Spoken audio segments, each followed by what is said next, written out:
If you want to create custom reports in IPassan Manager, start by clicking on the Monitoring button. Then click on the Reports option at the top. Scroll down until you see Create a Report and click on this. Now enter a name for the report, choose which type of report you want to create, and enter a brief description of this.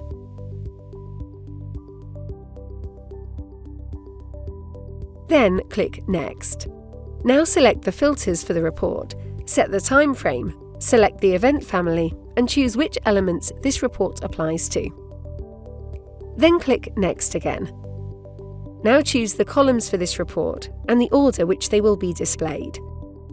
Finally, click OK to save the report. You will now see the custom report listed on the page.